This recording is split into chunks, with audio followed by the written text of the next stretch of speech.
Welcome to Daily Scripture Reading. Genesis chapter 42. This is the Amplified Version. Joseph's brothers sent to Egypt. Now when Jacob, Israel, learned that there was grain in Egypt, he said to his sons, "Why are you staring at one another in bewilderment and not taking action?" He said, "I have heard that there is grain in Egypt.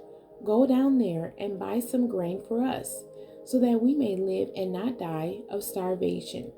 So 10 of Joseph's brothers went down to buy grain in Egypt, but Jacob did not send Benjamin, Joseph's younger brother, with his brothers, for he said, "I am afraid that some harm or injury may come to him."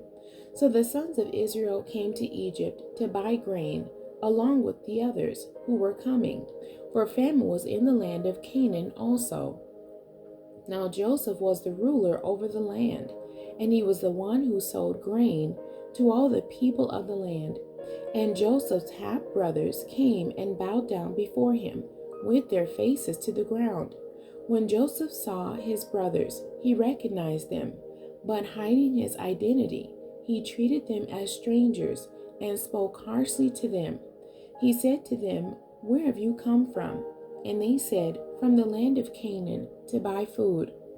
Joseph recognized his brothers, but they did not recognize him. Joseph remembered the dreams he had dreamed about them and said to them, "You are spies. You have come with a malicious purpose to observe the undefended parts of our land."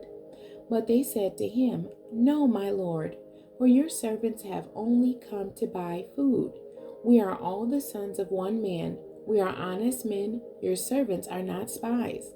Yet he said to them, "No, you have come to see the undefended parts of our land."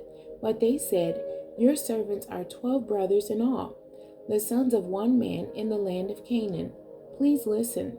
The youngest is with our father today, and one is no longer alive." Joseph said to them, "It is as I said to you, you are spies.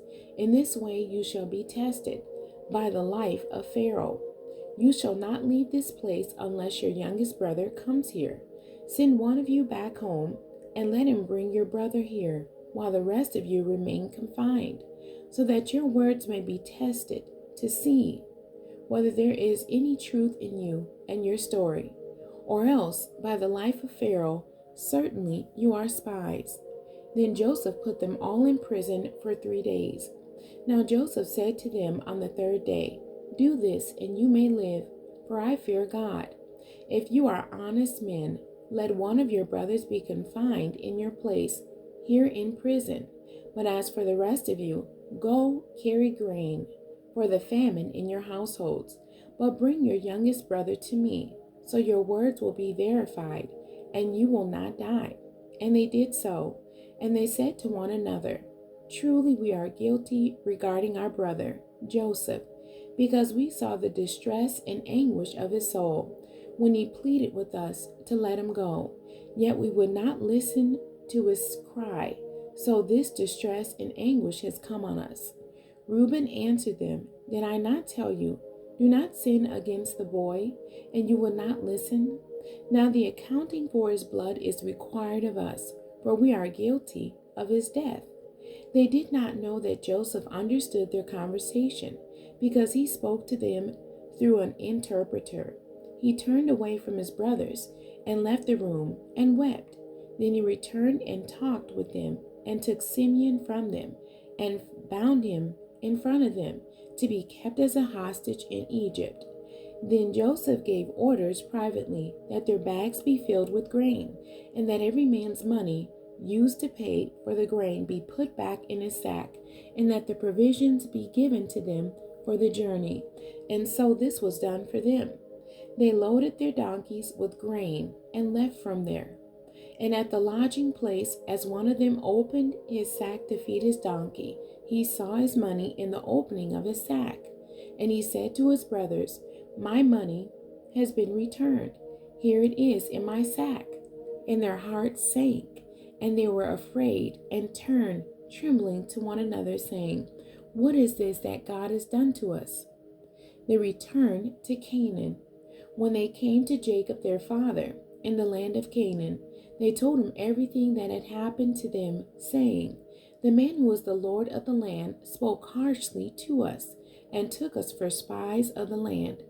But we told him, 'We are honest men, we are not spies. We are 12 brothers, sons of our father. One is no longer alive, and the youngest is with our father today in the land of Canaan.'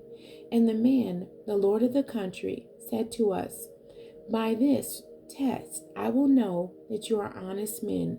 Leave one of your brothers here with me and take grain for your starving households and go. Bring your youngest brother to me, then I will know that you are not spies, but that you are honest men. Then I will return your imprisoned brother back to you, and you may trade and do business in the land.' Now when they emptied their sacks, every man's bundle of money paid to buy grain was in his sack.